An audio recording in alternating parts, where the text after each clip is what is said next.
Gracias, señora presidenta. Señorías, qué triste subir por primera vez a esta tribuna en estas circunstancias.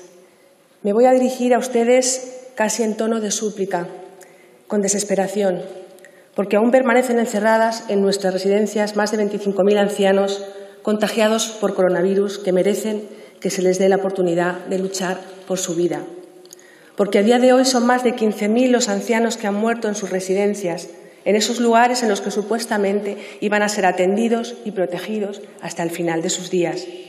Esta escalofriante cifra significa que casi el 70% de todos los fallecimientos conocidos por coronavirus se han producido en residencias, y eso solo tiene una lectura, una única lectura: que han permitido ustedes con su negligencia y sus decisiones inmorales que las residencias de ancianos se conviertan en auténticas casas de los horrores. Ustedes, señores del Gobierno, fueron los que tomaron la decisión al inicio de la pandemia de encerrar allí a nuestros mayores. Ustedes fueron los que decidieron que nadie podía entrar y que nadie podía salir, excepto los empleados de los centros, y aún sin entender, todos cumplimos.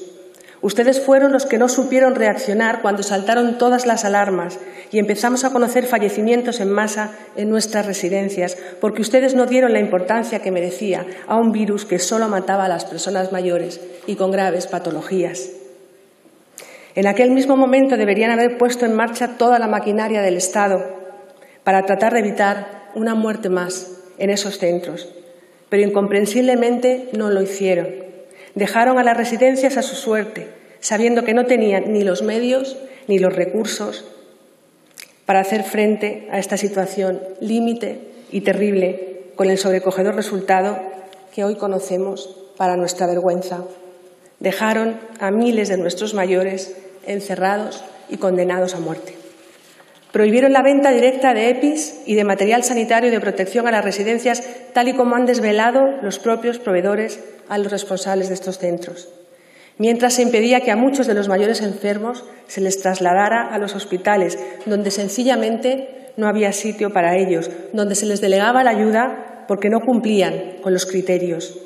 Se limitaron entonces a publicar una instrucción del Ministerio de Sanidad prohibiendo la discriminación de pacientes por razón de edad a la hora de decidir su ingreso en la UCI.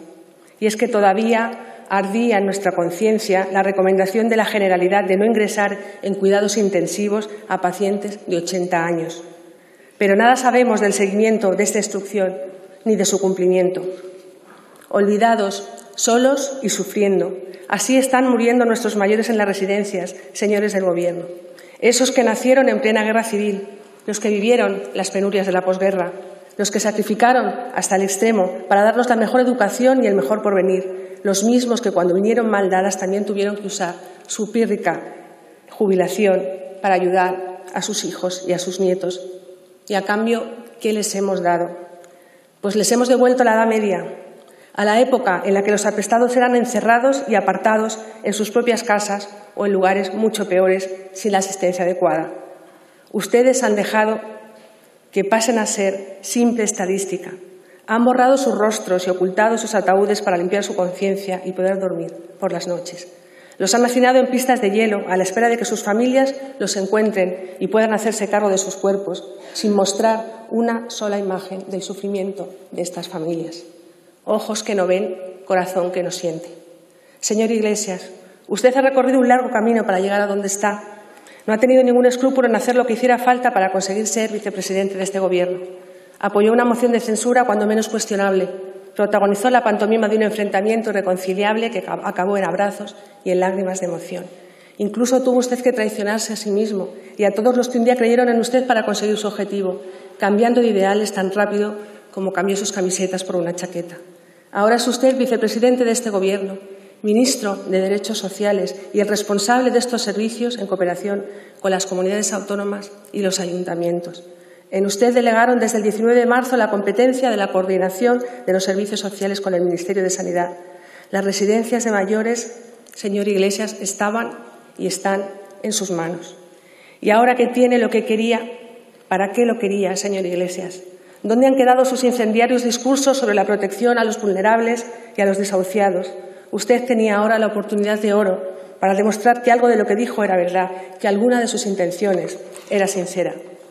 Nos gustaría que nos explicara qué medidas ha adoptado y va a adoptar el Gobierno para proteger a las personas de mayor edad en España.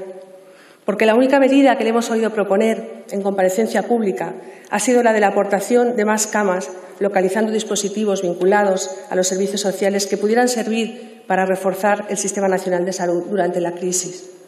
19.500 camas, en concreto, según usted, localizadas en más de 1.000 edificios gracias a la colaboración de varias ONGs. Y ahora tengo una pregunta que hacerle, señor Iglesias. ¿Alguna de estas camas ha servido para acoger a las personas de nuestras residencias o a personas de más de 80 años? Se lo digo porque mientras miles de nuestros mayores morían sin asistencia en las residencias, 2.200 camas de UCI, 2.200 camas de UCI, señor Iglesias, han permanecido bloqueadas y libres en la sanidad privada. Libres, listas y disponibles para ser usadas y vacías, señor Iglesias.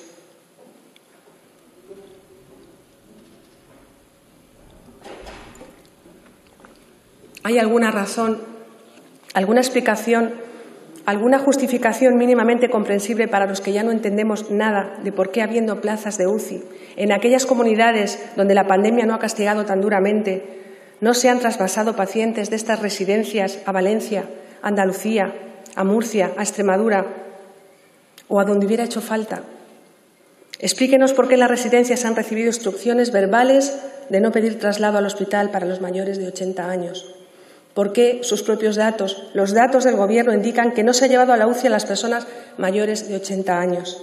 ¿Puede explicarnos, señor Iglesias, quién ha decidido que la diferencia entre tener 79 o 80 años pueda significar vivir o morir? Las asociaciones de empresas gestoras de residencias lo han denunciado por activa y por pasiva. ¿Por qué los hospitales públicos se han negado a acoger a residentes?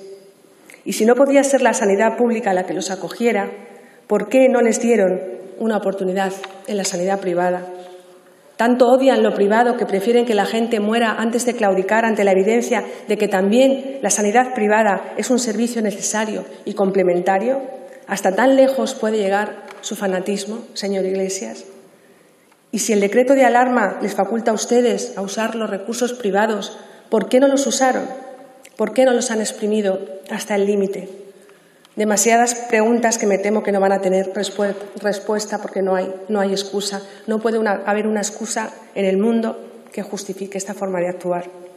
Señores del Gobierno, ustedes mandaron a nuestro ejército a las residencias, un ejército que ha dado un ejemplo de humildad y de servicio como solo ellos saben dar.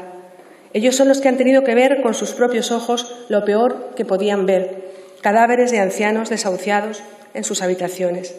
Después del terrible hallazgo, de nuevo tuvieron ustedes la oportunidad de reaccionar, pero no lo hicieron. Los informes y el trabajo de la Fiscalía lo usan para volver a sacudirse la responsabilidad, para culpar a las residencias que son un servicio para cuidar a ancianos, no para curarlos, y lo único que hicieron fue cumplir a rajatabla sus indicaciones, no dejar salir, no dejar entrar y hacer lo que podían con los medios que tenían y que eran paupérrimos, señor Iglesias, porque salvo extraordinarias excepciones de residencias que no se creyeron lo que ustedes les decían y que se prepararon a tiempo, nadie sabía lo que se les venía encima. Pero ni las residencias ni las comunidades autónomas, señor Iglesias, tampoco se atrevan a echarle la culpa a las comunidades autónomas, porque desde el momento en que el Gobierno de España tiene el mando único que le confiere el estado de alarma, tienen poder sobre las comunidades autónomas y porque en cualquier caso los mayores dependen del Ministerio de Asuntos Sociales. No se atrevan a buscar chivos expiatorios porque cuando ustedes han querido, bien que han centralizado, confiscado, incautado e intervenido. ¿Saben de lo que sí tienen la culpa las autonomías? De anteponer los intereses de los suyos a los del resto de los españoles. De eso sí tienen la culpa las autonomías. A eso es a lo que nos ha abocado nuestro modelo de Estado. Al interés particular, a una burocracia paralizante, a la pelea constante por ver quién paga la factura, al egoísmo puro y cruel. Lo mío solo para mí. Cero caridad con el de al lado y mucha solidaridad vacía con el que llega de cualquier parte del mundo. Decía San Agustín que la raíz se halla profundamente afianzada en la tierra y que en donde está nuestra raíz, allí está nuestra vida, allí está nuestro amor. No podemos olvidarnos de los que tenemos al lado y mucho menos de nuestros mayores, vivan en la comunidad autónoma que vivan. Desde aquí les ruego Les suplico que tengan en cuenta la propuesta presentada por este grupo en la que les pedimos que pongan a disposición de todos los ciudadanos los recursos materiales y humanos necesarios para que todos puedan recibir atención médica, sin que nadie resulte discriminado por su edad o circunstancia vital, para que se agote hasta la última cama de UCI en cualquier rincón del territorio nacional o incluso en países vecinos como Francia o Portugal. Porque mientras exista una cama libre que podamos ofrecer a nuestros mayores, no podemos aplicar criterios de selección, triaje o proporcionalidad. No podemos deshumanizar ni relativizar el valor de la vida humana, porque entonces dejaríamos de ser humanos. Señores del Gobierno, ustedes dicen que son una coalición progresista, y yo me pregunto si lo que entienden por progreso es que fracasemos como sociedad descartando a los más débiles y a los más vulnerables. Les rogamos, les suplicamos que saquen a nuestros mayores enfermos de las residencias, que los lleven a los hospitales, que sigan habilitando UCIs mientras exista una sola persona en riesgo de morir por este virus, tenga 80, 90 o 100 años. Háganlo por caridad y por responsabilidad. Como último servicio, pidan perdón y váyanse. Gracias. Gracias, señora Ruiz Solás.